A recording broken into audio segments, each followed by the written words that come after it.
кибермәдениет және де кибергигиена дегеніміз не деп аталады. Ал енді біз екі топқа бөлінген болатынбыз. Әр топ басшысы өзінің тобын таныстырып өтсе. Бірінші топ басшысы. Біздің топ бекітуші тарап болып келеді. Біздің топта мен бірінші спикер, екінші спикер Арайлым және үшінші қорытынды жасайтын Елшат болып келеді. Жақсы, өздеріңнің топтарының позицияларымен таныстырып өтсең. Қандай позицияны ұстанып отырсыңдар осы мәселеде? Бүгінгі ойынымыздың резолюциясы балалар мен жастардың интернетке тәуелділігі, кибермәдениет пен және кибергигиена.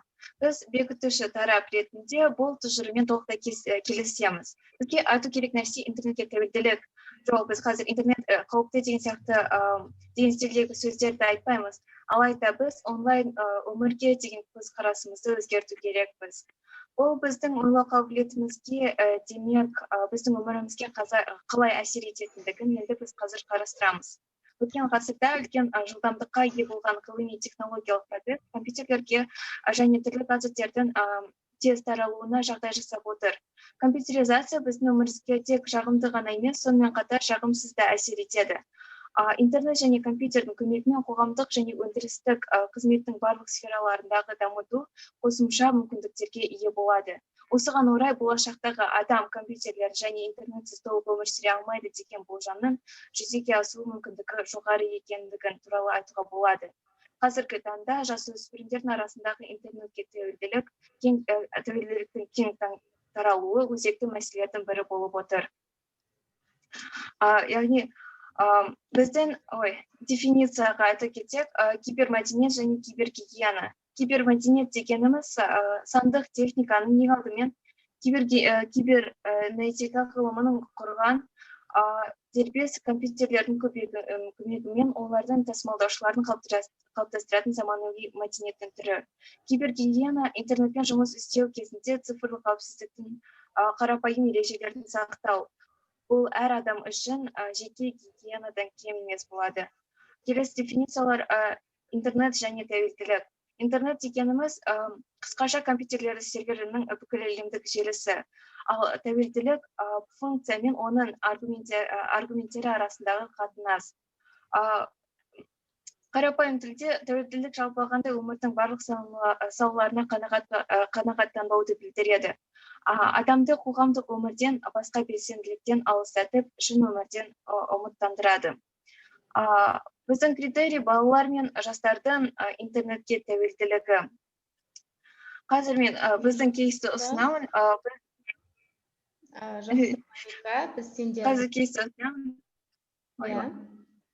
Біз сендердің позицияларыңды түсіндік. Енді бірінші, екінші топты тыңдап алайық. Саламатсыздар ма? Екінші топтың топ басшысы мен Жаңабаева Нұржанат, және де мен бірінші спикер боламын, ал біздің екінші спикер Майра және Нұрай. Біз бүгін бұл палата балалар мен жастар интернетке тәуелді деп есептемейді деген позицияны ұстанатын боламыз.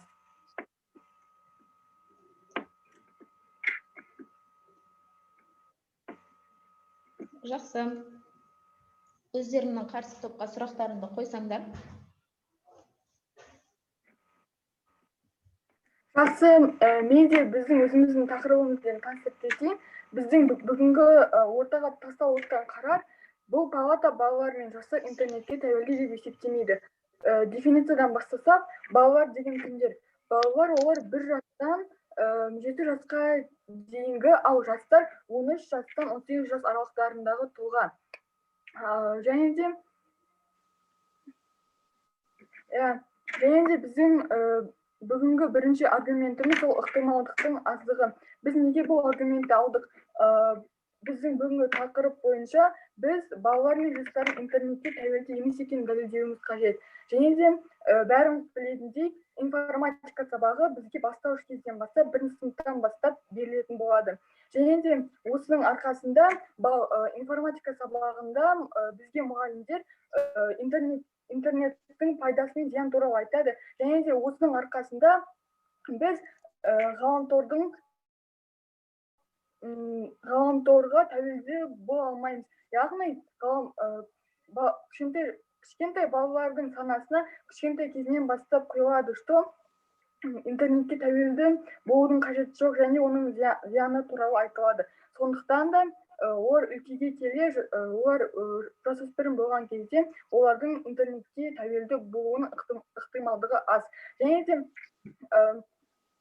2019 жылы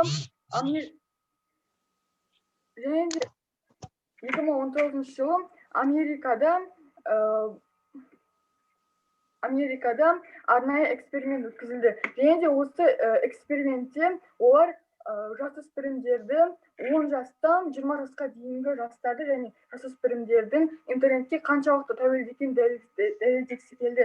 Және де осы эксперименттің қорытындысы бойынша бізде 80% интернетке тек күніне 2-3 рет қана кіреді. Ал қалған 20%-тері күніне тек 1-2 сағаттан кіреді. Және де тағы мен бірдеңені айтып кетуім керек. Тәуелді деген ол күніне ғаламторғы интернетке, социальный сеттерге тек 1-2 рет тек жарты сағаттай отыру емес. Тәуелді деген ол адамның, жасөспірімнің барлық бос уақытын осы интернетке арнауы. Рахмет. Жақсы. Нұржан айтқан ойына байланысты қарсы топтың пікірін білсек.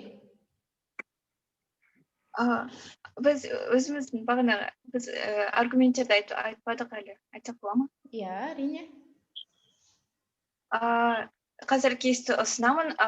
Қазір мен балалар мен жастардың арасындағы тәуелділіктің бар екендігін дәлелдейтін 2 аргументті ұсынамын.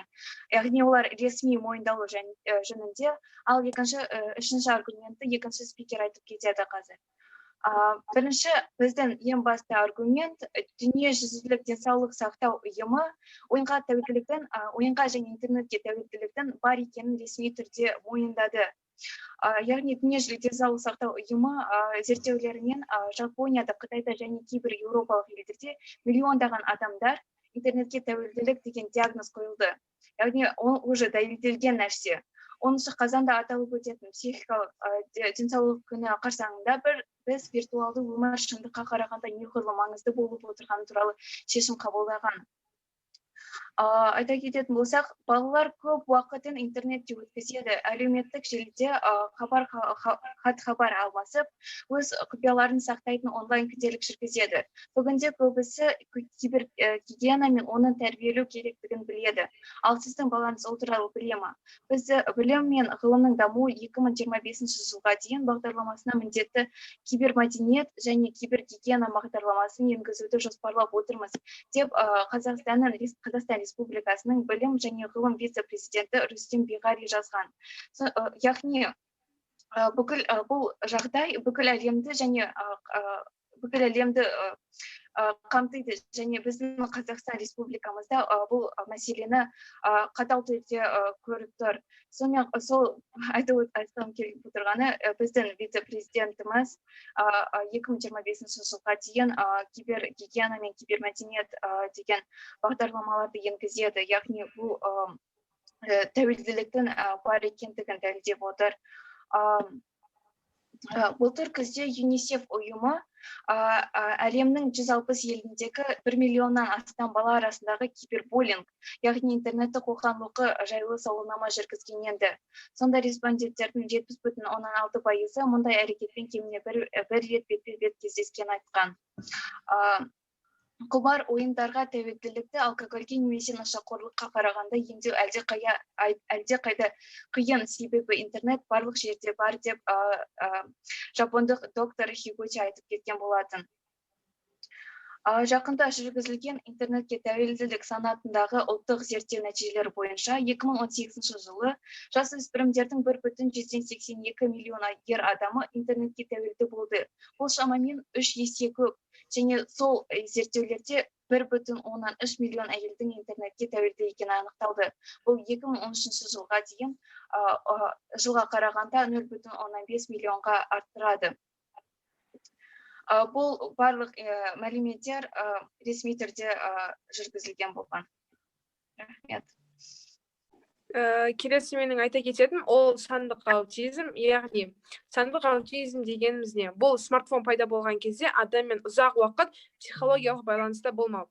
Және смартфонға тәуелділік ауру ретінде қабылданады. Өйткені біз күн сайын гаджеттерді қолданамыз. Қазіргі кезде бізде дистанционды түрде оқу, оның өзінде біз телефонды, ноутбук, компьютер сияқты құрал жабдықтарды күніне бірнеше сағат қатарынан қолдана отырамыз. Телефондар біздің өмірімізді тез басып алады. Демек, олар біздің миымызға, психикамызға әсері туралы білу маңызды. Мысалы, әлемнің әртүрлі нүктелерінде жүргізілген зерттеулер барысында психологтар интернетке тәуелділікке ұшыраған пайдаланушылар арасында қарапайым пайдаланушыларға қарағанда депрессияға ұшырайтын адамдар көп деп санайды. Басқа зерттеулер барысында интернетке тәуелді адамдар ұйқының болмауынан, үлгерімнің төмендеуіне, жалғыздықтан, физикалық және моральдық аурулардан, депрессиядан, алаңдаушылықтардан және дөрекіліктерден зарап шегетін туралы айтылды.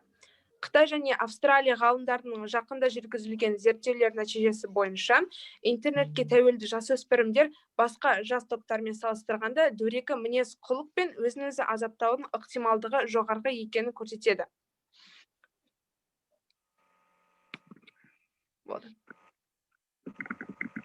Сұрақ қойса бола ма? Иә, Нұржанат. Қарсы топқа сұрағым, сіздердің бірінші аргументтердің атауын айтыңызшы. Дүниежүзілік денсаулық сақтау ұйымы осы ойынға тәуелділіктің бар екенін ресми түрде дәлелдеді.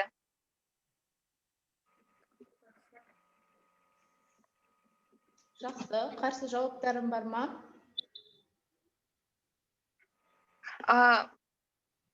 Менде бірінші спикерге сұрағым бар еді.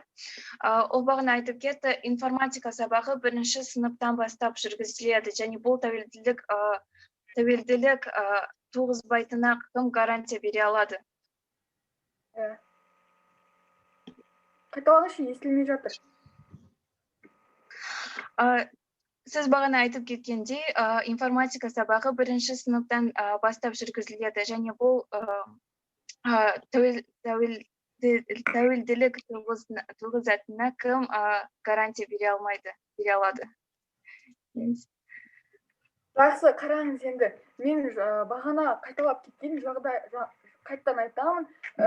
Кішкентай балалар, яғни бірінші сыныпта олардың санасы енді дамып келе жатады.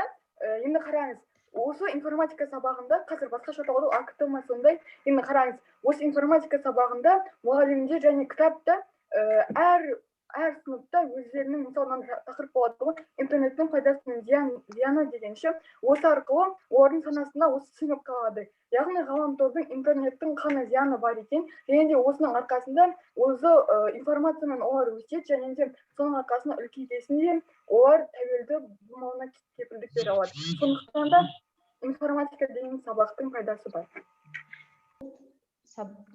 Дебат бізде балалар мен жасөспірімдер интернетке тәуелді ме, кибер мәдениет және де кибергигиена дегеніміз не? Яғни интернетке байланысты болды. Әрине, әр жағдайда екі жақтан қарау керек. Кез келген жағдайда бірінші жағдай жаңағы интернет ешқандай зияны жоқ. Біз жақын туыстарымызбен немесе достарымызбен алыс жерде болсын, жақын жерде болсын, ешқандай қиналмай-ақ видеозвонок арқылы кездесіп сөйлесе аламыз дейтін болсақ, екінші жағы бұл көптеген синий кит сияқты тағы басқа ойындар, қорқынышты ойындар шығып жатыр. Бұл кішкентай балалардың өздерін тәуелді етіп қойып жатыр, яғни бүгінгі біз тақырыбымызды аштық деп ойлаймыз, және де осы дебатты біз Әділқазы алқаларына көрсету арқылы дебаттың қорытындысын ертең шығаратын боламыз. Дебаттан кейін әрқайсыларыңа қатысқандықтарың үшін сертификат және де жеңген топқа үздік сертификаттар таратылатын болады. Барлықтарыңа қатысқандарың үшін рахмет. Келесі дебаттардан күтеміз.